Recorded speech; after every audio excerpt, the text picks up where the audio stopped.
Assalamualaikum warahmatullahi wabarakatuh. Innal hamdalillah nahmaduhu wa nasta'inuhu wa nastaghfiruh wa na'udzu billahi min shururi anfusina wa min sayyiati a'malina. May yahdihillahu fala mudhillalah wa may yudlil fala hadiyalah. Asyhadu an la ilaha illallah wahdahu la syarikalah wa asyhadu anna sayyidana Muhammadan abduhu wa rasuluh.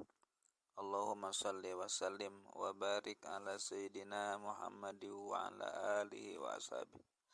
Amma ba'du, usikum nafsi bittaqwallah la'allakum tuflihun. Sahabat-sahabat, para calon pengantin yang berbahagia, alhamdulillah pada hari ini kita bisa berkumpul di aula ini dalam acara pembekalan kepada para calon pengantin yang tentunya sahabat-sahabat, rekan-rekan dan anak-anakku sekalian datanya ke sini adalah memenuhi undangan kami ya.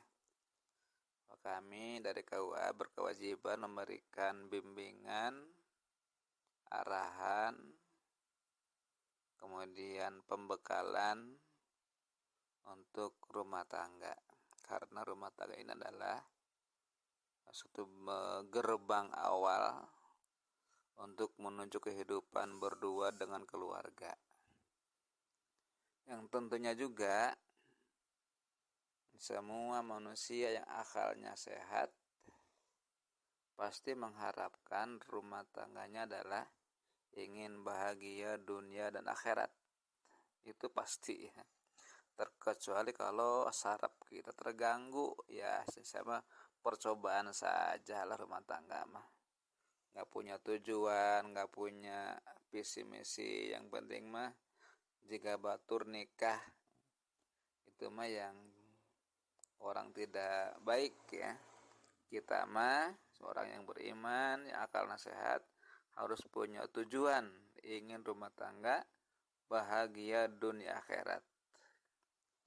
Nah, setelahnya Anda punya calon pasangan, sudah ada yang nikah ini ya, sudah ada yang nikah seorang nih, jadi seorang pengantin baru ini ya, kemudian yang lainnya calon pengantin ya. Pertama, tanamkan dengan bulat dalam hati kita bahwa pasangan ini, jodoh ini adalah anugerah dari Allah yang terbaik, yang perlu kita syukuri, perlu kita lestarikan. Yakin ya, itu jodoh terbaik dari Allah, petunjuk pilihan dari Allah. Adapun wasilah nama ya mungkin macam-macam wasilah, mungkin lewat medsos, ketemu di Facebook, ketemu di Instagram, ketemu di apa medsos, sama nyambung misalkan ya. Mungkin saja seperti itu ya. Mungkin ketemu di jalan ya, mungkin ketemu di pasar, mungkin ketemu di mall lagi belanja, mungkin di pengajian, mungkin teman pesantren, mungkin teman sekolah, itu mungkin saja. Ataupun mungkin ada pelantara macomlang ya, mungkin saja itu ya. Jadi inti nama setelahnya bertemu antara pasangan kita ini adalah yakini ini jodoh yang terbaik dari Allah Subhanahu wa ta'ala. Karena jodoh merupakan rahasia Gusti Allah kan. Jodoh, meninggal, tempat tinggal, rahasia Allah Subhanahu wa ta'ala. Yang kedua, Anda jadi punya cita-cita himmatul aliyah, yaitu ingin rumah tangga sejak awal nikah sampai ke surga dengan istri kita, dengan pasangan hidup kita ingin sampai ke surga. Ya Allah, ingin bahagia dunia sampai akhirat. Begitu, harus punya niat. ada himmatul aliyah, tinggi cita-cita, ingin ke surga. Itu orang mukmin beriman harus begitu ya. Nah, yang kedua, bahwa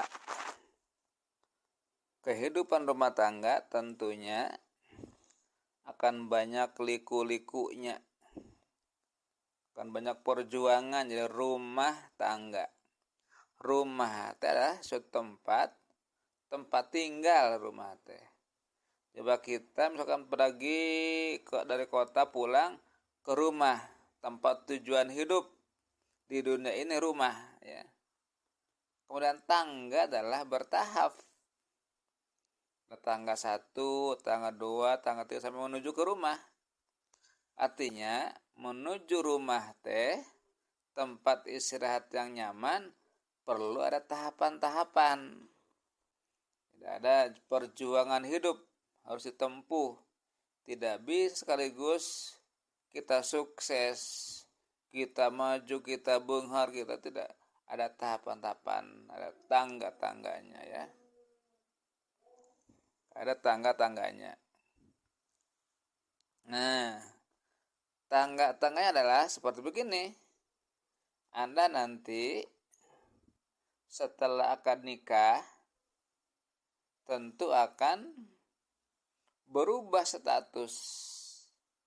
Asalnya kita bujangan, asalnya kita gadis lengoh, setelah nikah akan berubah menjadi punya kewajiban masing-masing.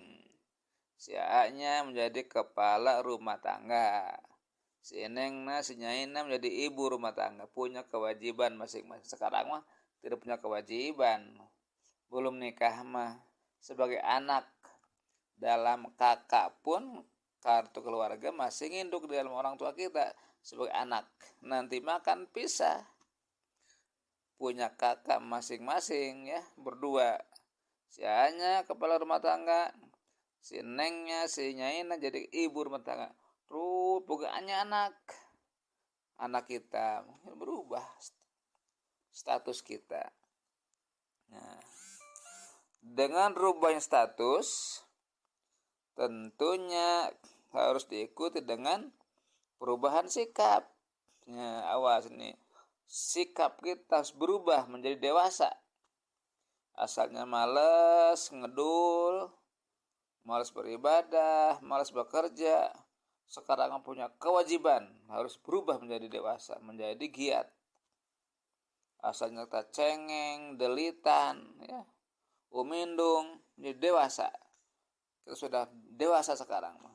Tong mindung baik, tong delitan, tong cengeng. Dewasa, punya tanggung jawab masing-masing. Gitu ya. Asalnya kita punya sifat egois, ingin menang sendiri, nanti melebur menjadi saling pengertian, saling menghargai pendapat pasangan kita. Jangan egois, jangan merkedewang. Karena kita akan bersatu dengan pasangan hidup kita. Jadi harus melebur, dileburkan. Jangan mempertahankan ego masing-masing. Jangan. Apalagi nanti mungkin sekali-kali akan bisa kita ini akan muncul ketahuan sifat karakternya yang aslinya.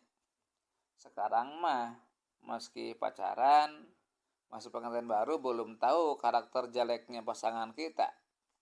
Masih kena ketutup ku rasa cinta, rasa bogoh. Ya, nanti akan, oh ini karakter istri saya sebenarnya begini, oh karakter suami saya akan begitu. Nah, setelah ketahuan karakter yang berbeda dengan karakter kita, harus saling menghargai. Gitu, menghargai. Oh, itulah karakter suami saya. Jangan dipertahankan, saya harus begini, nggak bisa ya. Harus melebur. Nah, ketika ada masalah pas saya bertengkar, nah, orang yang paling mulia, orang yang paling dahulu minta maaf kepada pasangan hidupnya. Meskipun yang salah teh pasangan kita, tapi yang paling dahulu minta maaf, orang yang paling mulia munggu Allah. Neng, maafkan ya kemarin teh kelepasan. Padahal istri yang salah. Ataupun sebaliknya, si istri yang lebih dulu minta maaf. Nah, intinya orang yang paling dahulu minta maaf adalah orang yang paling mulia. Sebaliknya ketika diminta maaf, segera memaafkan. Wal'afina anin nas. Pemaaf kepada manusia, kepada suami kita, kepada istri kita. Tidak dendam, tidak unek-unek. Nah, itu dia. Jadi berubah sikap, malas menjadi giat. Kan sekarang punya kewajiban. Jangan dipertahankan ego. Nah ya. Selanjutnya Anda seperti ini teh jasa. Ada orang yang berjasa. Yaitu siapa? Orang tua kita. Masya Allah. Harus pandai menghargai jasa orang lain yang telah berjuang berjasa kepada kita. Orang tua kita sudah mengandung 9 bulan, melahirkan, Masya Allah, mengurus, membesarkan, menyekolahkan, sekarang ngawinkan. Orang tua sangat berjasa kepada kita. Kita anak wajib menghargai jasa orang tua kita. Kalau Anda ingin berkah hidupnya, hargai orang tua kita, hormati orang tua kita. Ya, jangan sampai menyakiti orang tua, membohongi orang tua, kasar kepada orang tua, itu durhaka. Orang yang durhaka kepada orang tuanya, hidupnya tidak akan berkah. Kalau Anda ingin berkah, hormati orang tua Anda yang telah berjasa, jangan menyakiti hatinya. Ya. Nah, sekarang Anda menikah, nanti akan punya mertua. Sama mertua teh orang tua pasangan hidup kita. Nah, mertua pun yang karena telah berjasa menghantarkan pasangan hidup kita, ya tentunya kita wajib hormat kepada mertua. Ya, jadi orang tua dan mertua wajib kita hormati, kita hargai, jangan disakiti hati mereka. Ya, itu kunci-kunci sukses rumah tangga, tahapan-tahapan.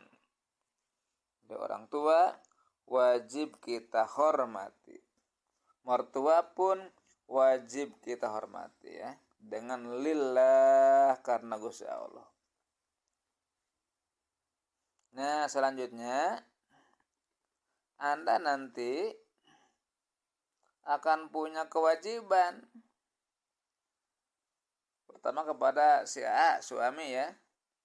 Rasul berpesan kepada para suami, wahai para suami, ittaqullaha bin nisa, akhadtumuhunna bi amanatillah, wastahlaltum furujahunna bi kalimatillah. Wahai para suami, laki-laki, kalian harus takwa kepada Allah dalam menghadapi istri, menghadapi keluarga. Kenapa? Akhadtumuhunna bi amanatillah.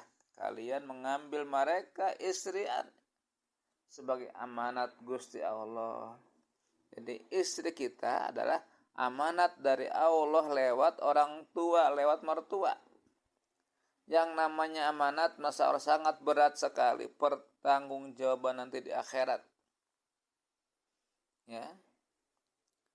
Allah menegaskan dalam Al-Qur'an, ku anfusakum wa ahlikum naro.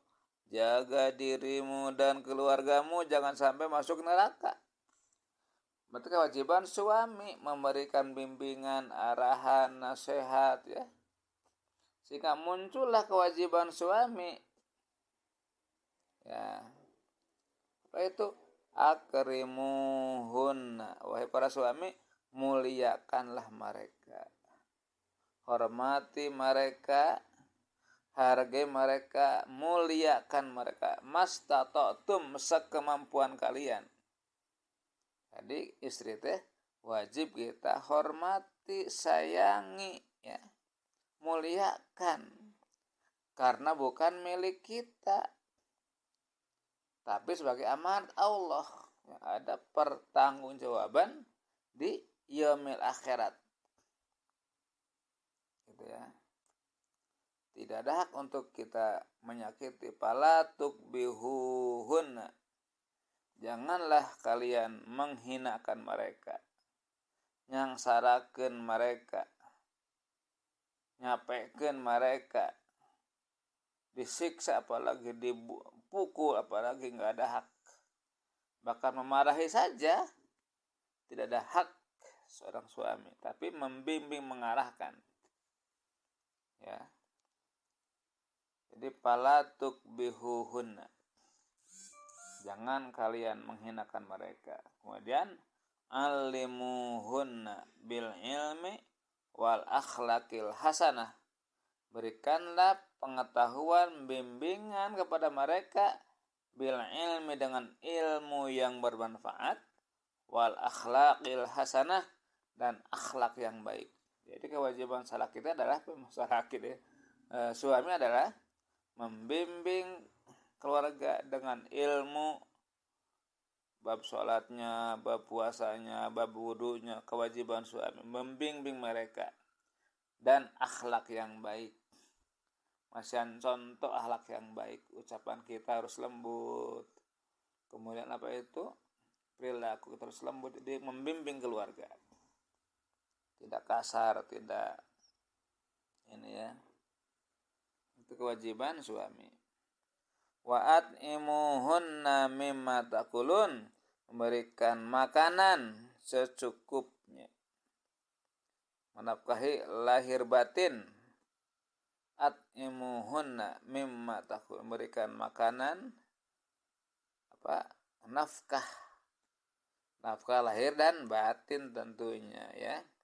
Batinnya kita penuhi, lahirnya, perutnya, badannya kita penuhi, ya.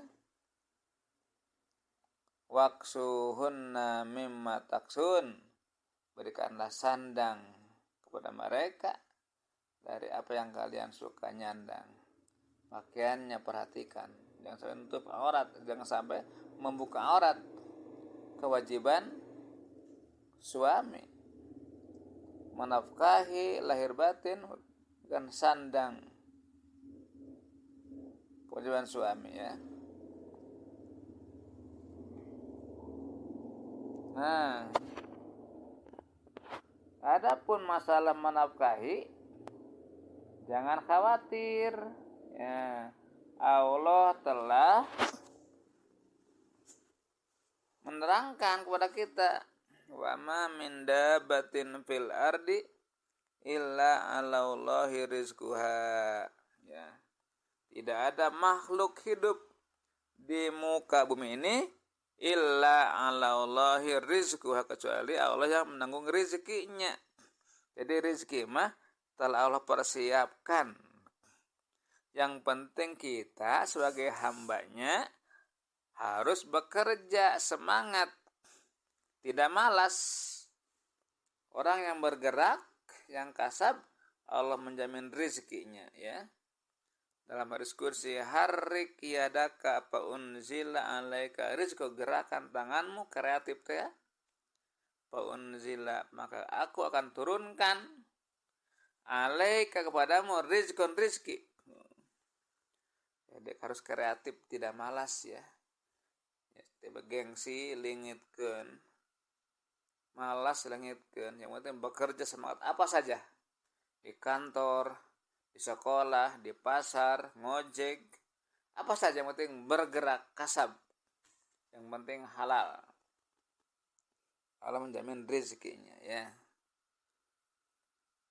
Nah, setelah didapatkan rezekinya, tentunya harus diatur oleh kita. Diatur mana kebutuhan pokok, mana untuk masa depan menabung, mana untuk infak. Dibagi ada 3 pos. Kebutuhan pokok dipersiapkan, jangan boros seekonomis mungkin ya diatur. Ada tabungan masa depan, wayahna setiap penghasilan ada tabungan masa depan, silakan. Ada infak untuk keberkahan, diatur.